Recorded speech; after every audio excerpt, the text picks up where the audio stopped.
7h, 10h sur Radio Courtoisie, ligne droite, Maud Koffler. Vendredi Saint. Vendredi Saint, on va parler de gens qui meurent.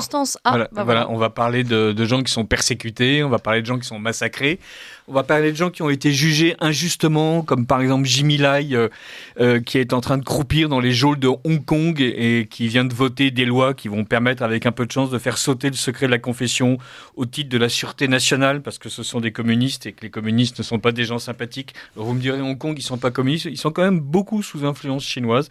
Et en Chine, c'est le parti communiste qui persécute les chrétiens.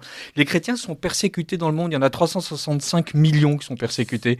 On a du bol d'être dans une année bissextile parce que voilà, il y a au moins un jour de l'année où ils pourront ne pas être persécutés, mais sinon il y en a autant que de jours de l'année, chaque jour que Dieu fait. C'est absolument ahurissant.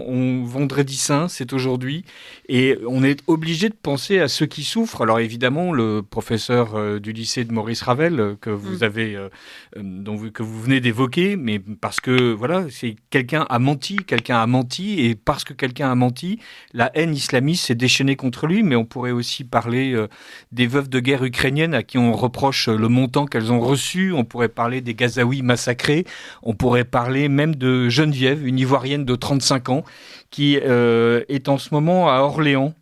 Elle est arrivée à Olivet et donc elle a été chassée de Paris. Et comme elle a été chassée de Paris avec son mari et son enfant, on l'installe à Olivet dans une petite pièce. Mais elle trouve que c'est beaucoup plus confortable que, évidemment, le fait de vivre dans la rue à Paris. Mais comme il y a d'autres immigrés qui vont arriver à Olivet, on va la chasser de sa chambre. Elle va retourner à la rue à Orléans.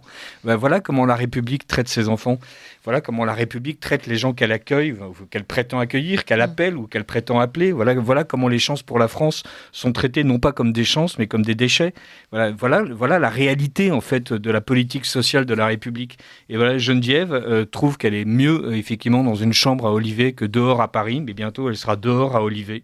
Et voilà, et elle va céder sa place à d'autres gens. Et voilà, pour elle, la semaine sainte, c'est la dernière semaine qu'elle passera sans doute au chaud avant de retourner au froid. 365 millions de chrétiens sont persécutés dans le monde. 15 fidèles ont été tués, par exemple, le 25 février, lors d'une attaque terroriste dans une église catholique du village d'Essakan, dans le nord du Burkina Faso, a annoncé le vicaire général du diocèse de Dori, l'abbé Jean-Pierre Savadogo. Voilà. Ortega, lui, pendant ce temps-là, au Nicaragua, considère que les catholiques sont des gens absolument abominables. Donc, il bloque les comptes des évêchés, il fait en sorte que les universités catholiques n'aient plus le droit d'enseigner, il expulse tout ce qu'il peut expulser, il embastille tout ce qu'il peut embastiller. Le 14 janvier 2024, les autorités nicaraguayennes ont expulsé vers Rome 19 ecclésiastiques, dont Rolando Alvarez, évêque de Matagalpa, qui croupissait en prison depuis l'été 2022, après avoir été condamné à 26 ans d'incarcération. C'est ça, être chrétien aujourd'hui dans le monde, c'est véritablement embrasser le sort du Christ. C'est être méprisé évidemment par les gens qui vous persécutent, être haï par les gens qui vous persécutent et ne faire qu'à peine les grands titres. Il y a la directrice de France Inter vient d'expliquer que France Inter était une radio progressiste, qu'elle l'assumait, mais que c'était une radio excessivement pluraliste. Le nombre d'émissions sur évidemment, les catholiques persécutés dans le monde est un peu inférieur à d'autres sujets largement traités sur les ondes. Alors, je parle des chrétiens, je parle des catholiques. Il faut savoir que Ortega, évidemment, s'appuie sur les prédicateurs évangéliques pour saboter l'Église catholique.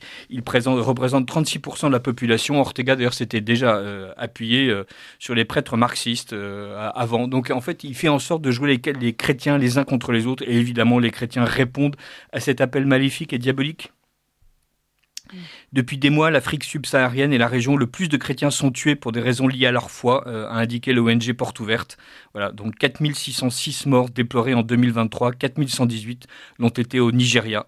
160 attaques en seulement 2 mois, c'est le chiffre de l'organisation œcuménique United Christian Forum basée à New Delhi pour nous parler des chrétiens persécutés en Inde. Et on est absolument stupéfait de la manière dont en fait les chrétiens se font massacrer d'un bout de la planète à l'autre. Et quand ils ne sont pas massacrés, c'est juste qu'on les prive de tous leurs droits, qu'on les prive de leur argent, qu'on les prive de leurs moyens de subsistance. C'est stupéfiant.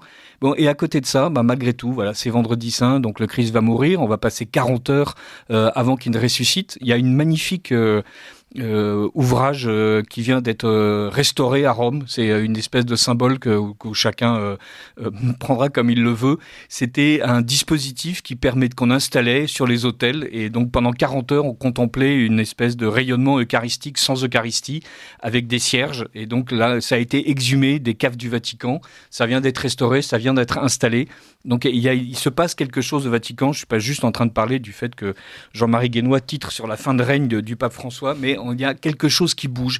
Quelque chose qui bouge en France aussi, puisqu'on nous a expliqué qu'il va y avoir 12 000 adultes baptisés dans l'Église catholique dans la nuit qui précède le dimanche de Pâques. Voilà, c'est une augmentation incroyable. Les demandes ont progressé de 31% cette année. 5% viennent de l'islam, un tiers viennent de jeunes de 18 à 25 ans. Donc les baptêmes ont progressé de 28% entre 2022 et 2023, et donc 31% cette année. Donc c'est incroyable, il y a énormément de baptêmes d'adultes. Alors à côté de ça, on va se calmer un peu, là je suis parti dans la joie de Pâques, mais on va quand même se la faire un peu vendredi saint. En bientôt 25 ans, ils sont passés de 380 393, à peu près la moitié des naissances annuelles, à 220 000 en 2022. Donc quand même, voilà, bon, bien sûr, il y a beaucoup de baptêmes d'adultes, mais il y en a juste, on a perdu 160 000 baptêmes d'enfants en 20 ans. Voilà, un quart seulement des naissances d'une année. Voilà, donc, non seulement on fait moins d'enfants, mais en plus on les baptise plus. Et ces chiffres se décomposent en 65 000 baptêmes de bébés avant 1 an et 114 000 d'enfants entre 1 et 7 ans. Et donc voilà, on est en train quand même de rentrer dans une nuit de la foi incroyable. Mais dans cette nuit de la foi, on va parler de Kenza, parce que là aussi, il faut quand même terminer sur une note un peu joyeuse. Kenza est musulmane. Dans la nuit pascale de samedi soir, elle va devenir catholique. Un baptême qu'elle va recevoir à Sartrouville, en banlieue parisienne. La jeune femme de 29 ans est impatiente. Cela fait 3 ans que j'attends ce jour. Je n'ai qu'un mot pour décrire ce que je vis, la paix. Quand on se convertit à l'islam, il suffit d'aller à la mosquée, de prononcer une phrase et c'est fait. Quand je suis allé voir un prêtre catholique, je lui ai aussitôt demandé le baptême, mais il a fallu se former. Ce cheminement m'a apporté la paix intérieure. Voilà, moi, mon vœu pour Pâques, c'est qu'ils soient de plus en plus nombreux et pas juste 5% de musulmans à découvrir la paix et à éviter de dire n'importe quoi pour faire en sorte d'emmerder les proviseurs des lycées Maurice Ravel à droite et à gauche, et qu'au contraire, voilà, ils renoncent à la guerre, ils renoncent à la haine, ils renoncent à l'injustice, et que voilà, l'Église catholique soit capable d'apporter ce qu'elle a apporté au monde pendant tant de siècles, une véritable paix. Richard de Sèze, quand vous parlez, alors vous avez parlé des persécutions, effectivement, ce qui se passe en Afrique et en Asie notamment est abominable. En France, alors on ne va pas forcément parler de persécution, on peut parler en tout cas de christianophobie, ça c'est certain. Le fait que l'Église ne se lève pas, ne réagisse pas à tout ça, parce qu'il y a quand même ce problème aussi. Enfin, tendre l'autre joue, c'est très bien, mais à un moment donné, est-ce qu'il ne faudrait pas aussi se réveiller et lutter en fait ? Alors, pourquoi pas ? Moi, je ne suis... L'Église a longtemps été, si j'ose dire, victime d'une illusion qu'on appelait la théologie de l'enfouissement, voilà, où il s'agissait en fait d'être comme le levain caché dans la pâte et qui fait en sorte que la pâte lève. Alors, vu le nombre de baptêmes, vu le nombre de mariages, vu le nombre de baptêmes catholiques, de mariages catholiques, vu la fréquentation des églises, je pense que l'Église s'est rendue compte que la théologie de l'enfouissement, en tout cas la pastorale de l'enfouissement, ça avait un peu foiré. Mais l'Église est restée victime d'une illusion qui était qu'elle était le courant religieux majoritaire en France. C'est faux, voilà, c'est fini. L'Église ne tient plus la première place, elle tient la deuxième. Bientôt, elle va la perdre. Avec un peu de chance, il va y avoir plus d'évangéliques que de catholiques d'ici quelques années. Et il y a déjà beaucoup plus de musulmans réellement pratiquants que de catholiques. Les catholiques diminuent d'une manière continue.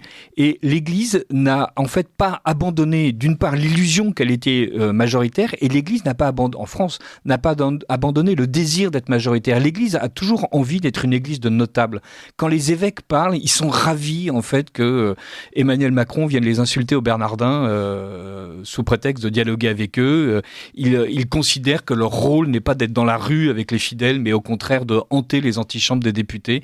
Voilà. Donc l'Église n'a pas abandonné le combat, c'est juste qu'elle mène un combat de notables où elle est persuadée que tout se joue dans les cabinets des ministres et non pas là où est le peuple. Voilà. Oui, mais là, avec un peu de chance, l'Église en France va redécouvrir le sens de ce qu'est une religion populaire, en fait, qui n'est pas une religion où on traite dans les cabinets des ministres. Oui, ça va s'imposer à eux, parce que c'est quand même un peu, mais de la lâcheté, quoi, au bout d'un moment. Enfin, quand on voit même... C'est de l'aveuglement, et c'est peut-être aussi de la lâcheté, lâcheté, parce que l'Église se sent péteuse, et à juste titre, parce qu'elle n'a pas été admirable sur beaucoup de points, et à force de planquer la poussière sur le tapis, le tas était devenu trop gros, et on lui a soufflé violemment au visage. Je suis en train de parler des affaires de pédophilie, qu'on a grossi à plaisir par rapport à la réalité de la pédophilie en France. Mais l'Église se veut respectable au sens le plus bourgeois du terme, et évidemment, quand on est respectable, on ne fait pas de bruit. On parlait tout à l'heure avec Didier Lemaire, ancien professeur de philosophie à Trappes, de l'islamisation de la société, de la ville de Trappes et aussi de l'éducation nationale, évidemment. On l'a vu avec ce proviseur qui a dû démissionner dans le 20e arrondissement de Paris, victime de harcèlement, de menaces de mort. Est-ce que ce n'est pas aussi un abandon, alors pas de l'Église en l'occurrence, parce que là on arrive dans l'éducation nationale, dans l'enseignement public, où on nous apprend les valeurs de laïcité, les fameuses valeurs de la République. Justement, ces valeurs-là, et c'est la question que je posais tout à l'heure à Didier Lemaire, est-ce qu'elles sont... Enfin, je pense que vous serez d'accord de toute façon pour dire qu'elles sont beaucoup trop faibles pour lutter face à l'islamisation, face à une religion et un projet de société qui sont... Enfin, comment vous dire ça ? C'est un mastodonte à côté de nos valeurs. C'est surtout, l'islam est une religion politique. Oui. En fait, il n'y a pas de séparation entre l'Église et l'État dans l'islam. C'est une vraie doctrine et donc, sociale. Si on oppose à une foi et un peuple de croyants, et une masse de croyants qui ne croient pas d'ailleurs à la nation, qui croient qu'à l'universalisme de l'Oumma, la communauté musulmane, si on lui oppose la distinction, d'ailleurs issue du catholicisme, entre l'État d'un côté et Dieu de l'autre, évidemment, ça ne va pas marcher, en fait. Il y a une incompatibilité intellectuelle, en fait, entre le projet de société musulmane et le projet de société française. Ça ne peut pas fonctionner. Et donc, dire liberté, égalité et fraternité, ça ne fonctionne pas. En plus, dire liberté quand on est en train de frapper les Français jusqu'à les éborgner, de leur interdire de s'exprimer, quand on dit égalité, alors que dans les faits, la société française n'a jamais été aussi fracturée et inégalitaire, quand on dit fraternité et que fraternité, selon les hautes cours de justice françaises, signifie que n'importe quel immigré a le droit de rentrer en France à cause d'une interprétation délirante des principes qui président à la Constitution française. Que veulent dire ces valeurs ? En fait, chacun y met ce qu'il veut. La liberté, selon Macron, n'est évidemment pas la liberté pour ses opposants de s'exprimer. L'égalité, selon Macron, signifie qu'on doit favoriser l'investissement dans les actions et pas l'investissement dans la pierre. Donc, autrement dit, qu'on doit ruiner tous les petits épargnants qui s'étaient acharnés à avoir un bien immobilier dont on leur reproche l'immobilité et non pas la liquidité. Et cette fraternité signifie uniquement que n'importe quel député de la majorité ou de l'ex-majorité a le droit d'insulter les autres au nom de la haine qu'il leur reproche et non pas de la haine qu'ils pratiquent lui-même. Voilà, donc les valeurs de la République n'ont jamais réussi à fonder un pays. Vous, Richard de Sèze, en tant que chrétien en France, est-ce que parfois vous vous sentez menacé ou pas forcément très à l'aise dans cette... En tant que catholique en France, vous me pardonnerez, pardonnerez de préciser la chose. Je ne me sens pas encore menacé, mais Gérald Darmanin a décidé de renforcer effectivement la protection des églises. Il y a quand même des gens en France qui se sont fait massacrer dans les églises. Je ne parle pas uniquement du Père Hamel. Voilà, les églises font partie des cibles. Cette France qui refuse absolument son passé catholique est en fait, pour le reste de l'humanité musulmane, un pays de roumis. Et pour la France qui refuse absolument que la moindre croix existe quelque part, est en fait un pays de croisés pour l'ensemble du pays musulman. Donc je ne me sens pas encore menacé parce que pour le moment on n'a pas atteint les degrés délirants qui existent dans d'autres pays, donc le Nigeria, certains États de l'Inde. Mais avec un peu de chance, on va revenir en France à ce qu'était le catholicisme sous la Révolution française. N'oublions pas les origines sanglantes de la Révolution française, n'oublions pas les milliers de prêtres qui ont été envoyés à la guillotine uniquement parce qu'ils étaient prêtres. Eh bien, pourvu que nous n'en arrivions pas là. Merci beaucoup, Richard de Sèze, pour cette chronique et ce retour aux sources. À la semaine prochaine. À la semaine prochaine, Maud.